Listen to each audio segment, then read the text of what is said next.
हमारे जो ध्रुव राठी हफिज़हुल्लाह हैं, हाँ, मैं हफिज़हुल्लाह नहीं कह रहा, बल्कि ये हफिज़हुल्लाह जो है मिर्ज़ा की तरफ से ये टाइटल आया है, तो मैं उसी को मैं दोहरा रहा हूँ।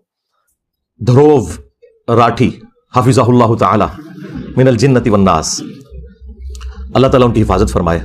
ध्रुव राठी जो है ना जी, ये मैं समझता हूं इस दौर के लिए बहुत बड़ी नेमत है अल्लाह ताला की। तो ये जो ध्रुव राठी हफिज़हुल्लाह है, उनकी 2 वीडियो आई और 2 तरीके की बात आई उसमें। मैं आपको एक-एक करके दोनों वीडियो आपको सुनाता हूँ। उसके बाद जो है फिर मैं उन दोनों के ऊपर बात करूँगा। तो मैं आपको वीडियो तो नहीं दिखा सकता, क्योंकि इससे पहले मैंने अपने एक मुसलमान भाई की कोई वीडियो थी, उसको मैंने चला दिया था, तो कॉपीराइट स्ट्राइक आ गया था। अगर इसी तरीके से मैं और वीडियो चलाऊँ तो 2-3 स्ट्राइक आ जाए तो मेरा चैनल ही डिलीट हो जाएगा। इससे बेहतर है कि भाई अपना एहतियात कर लूँ और मैं वीडियो ना चलाऊँ, बल्कि सिर्फ़ आप लोगों को ऑडियो सुना दूँ। इसके हम सबसे पहली वीडियो को देखते हैं, इन्होंने सबसे पहली बात की थी, वो आपके सामने है। 2000 से ज्यादा लोगों ने लाइक किया है। Do you believe in God? If yes, then is it formless or not? Do you believe in any religion? इसका जवाब भी बड़ा सीधा है, नहीं। मेरी राय में जितना भी कुछ मैंने सीखा है दुनिया के बारे में, हमारी प्लैनेट की हिस्ट्री के बारे में, एवोल्यूशन के बारे में, ये सारी चीज़ों को समझकर मैंने जो अंडरस्टैंडिंग डेवलप करी है, मेरी राय में कोई भगवान, कोई अल्लाह, कोई गॉड एग्जिस्ट नहीं करता। तो आप लोगों ने सुन लिया, आई होप कि ये आवाज़ आई होगी, जिसमें इन्होंने क्या कहा कि मेरी जो अंडरस्टैंडिंग है, जिससे मुझे ये पता होता है कि कोई गॉड नहीं है, ठीक है? अब मैं आपको इसकी दूसरी वीडियो सुनाने लगा हूँ।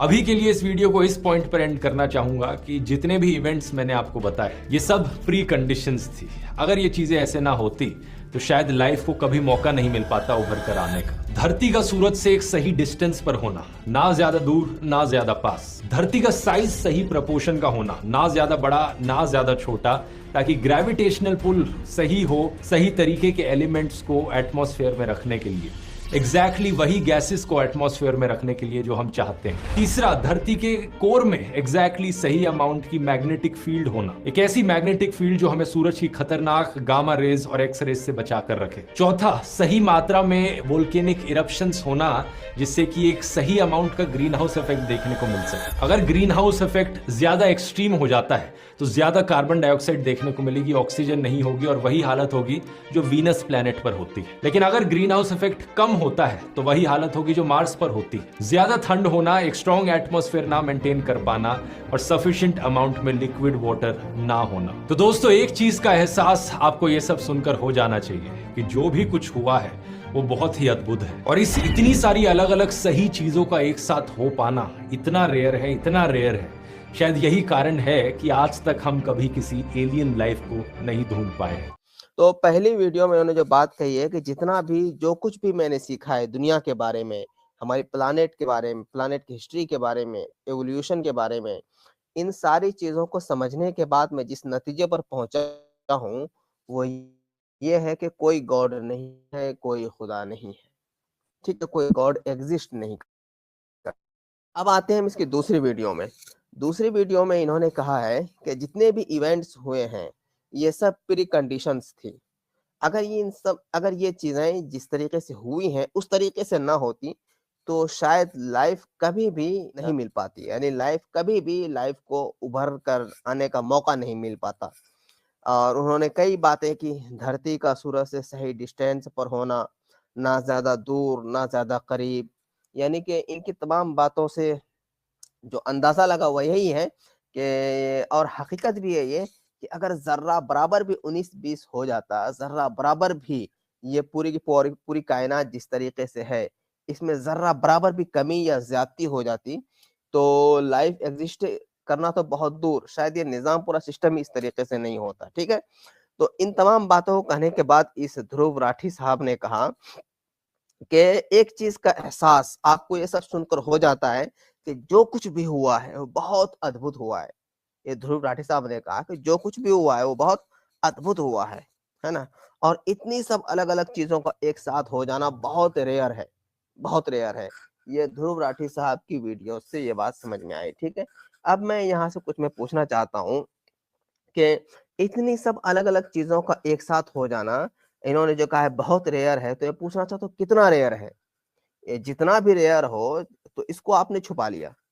क्योंकि यही वो पॉइंट है जिससे कि हमें गॉड का पता चलता है। इस चीज़ को आपने छुपा लिया, ठीक है? इसी तरीके से इन सब चीज़ों को आपने ये मान लिया कि जो कुछ भी हुआ है, वो बहुत अद्भुत हुआ है। लेकिन आप ये नहीं समझ पाए कि ये सब एक डिज़ाइन का हिस्सा है और इसका कोई डिज़ाइनर मौजूद है। ये सब आप नहीं समझ पाए। हो सकता है आप समझ भी लिए हों और शायद जानबूझकर आप जाहिल बन रहे हो। इसके बारे में तो हमें नहीं पता, ठीक है? लेकिन जो कुछ बातें हैं जो आपकी इन दोनों ख़ास तौर से लास्ट वीडियो से जो समझ में आई हैं कि आपने कहा कि इतनी सारी अलग-अलग चीज़ों का एक साथ हो जाना बहुत ज़्यादा रेयर है। और ये कितना रेयर है जिसको आपने छुपा दिया, मैं आपको बताता हूँ कि ये कितना रेयर है। अगर मैं आप ही लोगों के एतबार से जितने मुल्हिदीन हैं और एवोल्यूशन को मानने वाले हैं, इन्हीं लोगों के एतबार से मैं अगर मान लूँ कि सारी की सारी चीज़ें जो हुई हैं, जितनी भी अभी आपने अपने वीडियोज़ में बताई, एक इत्तेफ़ाक मान लूँ, ठीक है? क्या मान लूँ? एक हुस्न इत्तेफ़ाक है, जो कि अक्सर मुल्हिदीन इसके ऊपर मानते हैं, यही कहते हैं। और अगर हम इस इत्तेफ़ाक को एक हिसाबी एतबार से, मैथमेटिकल के एतबार से जाँचें और इसको परखें, तो इसके लिए जो हमें लफ्ज़ मिलता है, वो है इन्फ़िनिटेसिमल इसको कहा जाता है, इन्फ़िनिटेसिमल जो लफ्ज़ मिलता है। इसका मतलब ये होता है कि एक ऐसा इत्तेफ़ाक जो अरबों, खरबों और आगे आप चलते चले जाएँ, इसको इसी तरीके से मल्टीप्लाई करते रहें। 1 अरब से कर लें, 100 खरब से इसको मल्टीप्लाई कर लें, इसमें करते रहें जहाँ तक आपको मन करे मल्टीप्लाई करते रहें। कोई एक मर्तबा ये इत्तेफ़ाक हो सकता है, यानी अरबों, खरबों बार मल्टीप्लाई करने के बाद कोई एक इत्तेफ़ाक ऐसा हो सकता है। यानी अगर आप किसी एक इसको और मैं आसान कर दूँ कि अगर आप किसी एक चीज़ पर तजुर्बा कर रहे हैं, तो आपने किसी एक चीज़ पर तजुर्बा किया, उसको आपने 100 खरब मर्तबा तजुर्बा किया। इसी तरीके से मज़ीद जो भी नंबर आपके ज़हन में आए, उसको मल्टीप्लाई करते चले जाएँ। लाखों अरब मर्तबा आपने किसी एक चीज़ पर तजुर्बा किया, फिर जाकर एक मौका ऐसा आएगा, आपका वह तजुर्बा कामयाब हो जाएगा। इसी को बोलते हैं हम इन्फ़िनिटेसिमल। इसके लिए उर्दू में कोई लफ्ज़ नहीं है, यानी ये समझ लें कि इतना बईदुल वक़ू है, इतना बईदुल वक़ू है, ऐसा इत्तेफ़ाक होना इतना बईदुल वक़ू की बात है कि इसको बयान ही नहीं किया जा सकता। लिहाज़ा इसको इतनी आसानी से महज़ एक इत्तेफ़ाक बोल देना, ये बेवकूफ़ी नहीं तो और क्या है। ऐसा कमज़ोर इत्तेफ़ाक को कबूल करना बिल्कुल बेवकूफ़ी है। ऐसा कमज़ोर इत्तेफ़ाक को कबूल कर लेना और सिर्फ़ एक महज़ इत्तेफ़ाक बोल देना, ये बेवकूफ़ी के सिवा और कोई नहीं है, ठीक है? अगर हम वहीं दूसरी तरफ ये मान लें कि ये जितना भी निज़ाम है जो बिल्कुल परफ़ेक्ट है, इस निज़ाम का परफ़ेक्ट होना एक डिज़ाइन का हिस्सा है, क्योंकि ऐसा इत्तेफ़ाक होना तो बहुत, बहुत, बहुत मुश्किल है और बहुत रेयर है।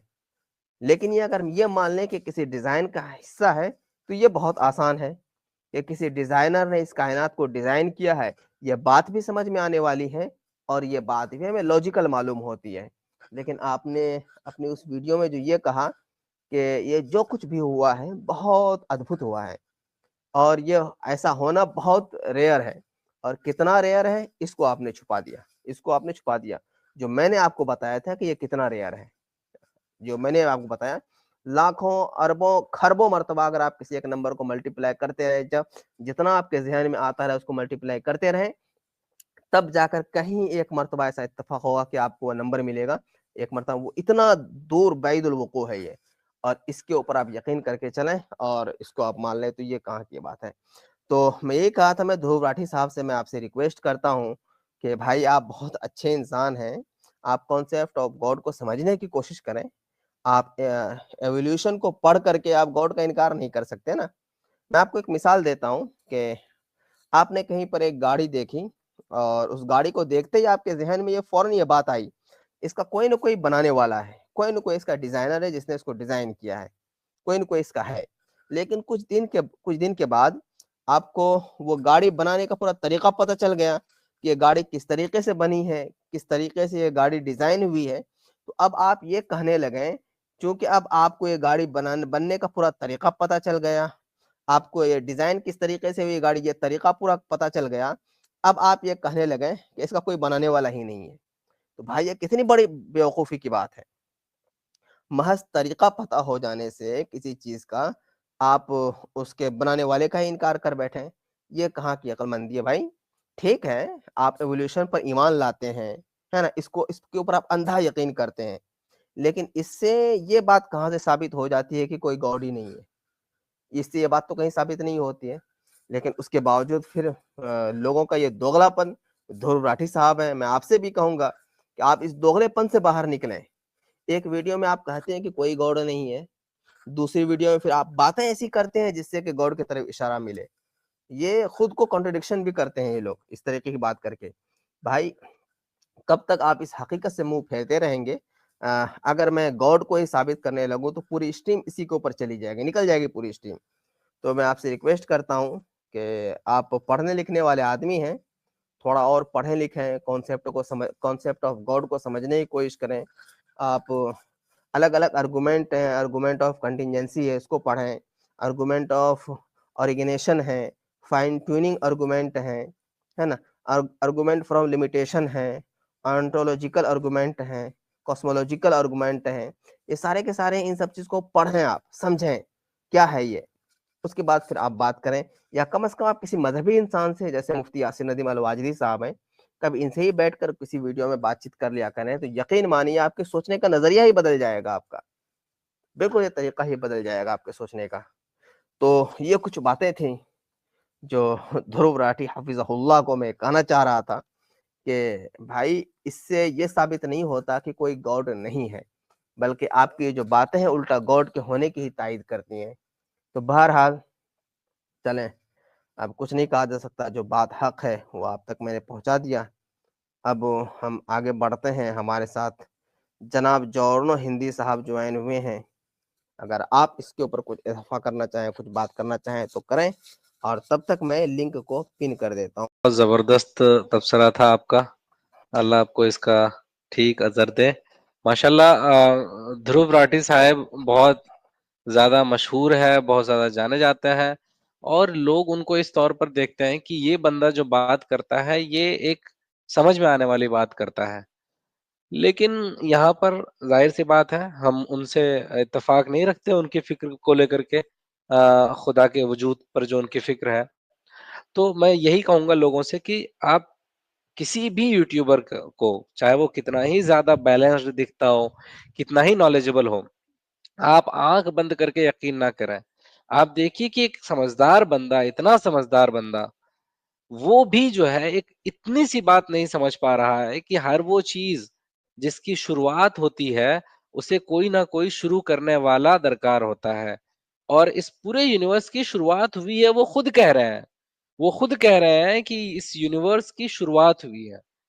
तो ये बात अगर उनको समझ में नहीं आ रही है, तो इसके कई वजूहात हो सकते हैं, लेकिन हमें कम से कम तो बचना पड़ेगा ना, कि अगर हम आँख बंद करके यकीन करेंगे, तो हमें लगेगा अच्छा वो भी यही कह रहा है। बहुत अच्छी बात कही पिछले दिनों एक और बहुत ही मशहूर शख्सियत है लल्लन टॉप के, उनका नाम सौरभ द्विवेदी है। तो उनका मैं एक इंटरव्यू देख रहा था, उसमें वो ये कह रहे थे कि थोड़ा-सा ना आज के दौर में जो एथिस्ट होना है ना, ये फैशन भी बन गया है। ये इस नए जी, दौर में एक बिल्कुल सही। फैशन भी बन गया है कि मैं भी हुँ। एथिस्ट हूँ। तो कूल लगने के लिए भी लोग एथिस्ट बोल देते हैं, तो ये पीयर प्रेशर भी होता है, कई सारी चीज़ें होती है। तो आप ऐसे ना देख लें, अल्हम्दुलिल्लाह हमारे पास मुदल्लल जवाबात हैं। आप देखिए ना कि ध्रुव राठी अपनी वीडियो में कहते हैं कि इस ज़मीन के दरमियान में सबसे बीच में जो मैग्मा वो जो एकदम पूरा गर्म वाला पार्ट है, वो कहते हैं कि वो जो गर्म वाला पार्ट है ना, वो एक तरीके से इलेक्ट्रिसिटी जनरेट करता है एक तरह का, ठीक है? अब उसका काम क्या होता है, उससे फ़ायदा क्या होता है? उससे फ़ायदा ये होता है कि ज़मीन के चारों तरफ जो है ना, एक फ़ोर्स डेवलप होती है जो अ अ, इ इम्प वो जो खींचती है और दूर करती है। यानी कि उसको मैं भूल रहा हूँ उसको कौन-सा फ़ोर्स नहीं, कहते नहीं। हैं। जी, जी, वो ठीक है? उसको एक्सपल्शन और इम्पल्शन ऐसा ही कुछ नाम है उसका, ठीक है? तो अट्रैक्ट भी करती है और डिस्ट्रैक्ट भी करती है। यानी अगर बाहर से कोई चीज़ उड़ती हुई आ रही है, कोई दूसरे ग्रह से कोई पत्थर आ रहा है, तो उससे हमें हमारी ज़मीन को सुरक्षित करती है और भी कई तरीकों से सुरक्षित करती है। Magnetic field. हाँ, तो मैग्नेटिक फील्ड ही है लेकिन जी। रिपल्शन और एक्सपल्शन एक फ़ोर्स कहलाता है, वो भी है वहाँ पे, ठीक है? कि खींचना भी यानी सकाफ़त भी है और उसके हुँ, बाद ये कि हुँ, उसको हुँ। दूर भी करना, ये दोनों चीज़ें हैं उसमें, जी। ठीक है? तो जी, मैं ये कहना चाह रहा हूँ कि ये बात बोल कर के मैं मुकम्मल करता हूँ अपनी बात कि अगर एक इंसान यहाँ पर ज़रा-सा गौर करे, जो ध्रुव राठी ने बताया, तो उसे समझ में आएगा कि अगर मेरी नज़र सिर्फ़ उस खौलते हुए लावा पर है, मेरी नज़र अगर ज़मीन के दरमियान में मौजूद खौलते हुए उस हिस्से पर है, तो मुझे लगेगा यार ये एक हिस्सा है और ये हिस्सा इतना खौल रहा है कि यहाँ पर ज़िंदगी नहीं है। गोया कि ये हिस्सा जो है ना एक तोड़-फोड़ का शिकार है और ये बेकार है। तो हमारी छोटी-सी ज़हन ये कहेगी कि क्या ही बेहतर होता कि इसका खौलना रुक जाता और इसमें से सोने-चांदी निकल आते, ये एकदम सपाट ज़मीन बन जाता, ज़मीन ठंडी हो जाती और एकदम और मज़ेदार हो जाता। और ये यानी कि होता है ना कि किसी जगह पे चीज़ें खौल रही हों, तो हम उसे मेस समझते हैं एक तरीके से। लेकिन आप देखिए तो सही कि हमारी नज़र कह रही है कि ये खौलना रुक जाए और अगर खौलना रुक जाएगा तो कितना बड़ा नुकसान होगा। गोया के जी, हमारी नज़र में अगर कोई इवेंट ऐसा है, जो इवेंट बज़ाहिर बुरा है, ज़रूरी नहीं कि वो बुरा हो, बल्कि वो टूट नहीं बल्कि बहुत बड़े जोड़ का सबब बनता है। तो उन लोगों को ये जवाब है जो लोग ये कहते हैं कि फाइन ट्यूनिंग आर्गुमेंट इसीलिए गलत है कि जो है भूकंप आते हैं, इसीलिए गलत है क्योंकि बारिश जो है ज़्यादा हो जाती है या कुछ भी कहते हैं, तो उनकी नज़र चूँकि एक छोटे से हिस्से पर है, वो बिगर पिक्चर नहीं देख पाते, इसीलिए उन्हें इसका पता नहीं चल पाता। शुक्रिया।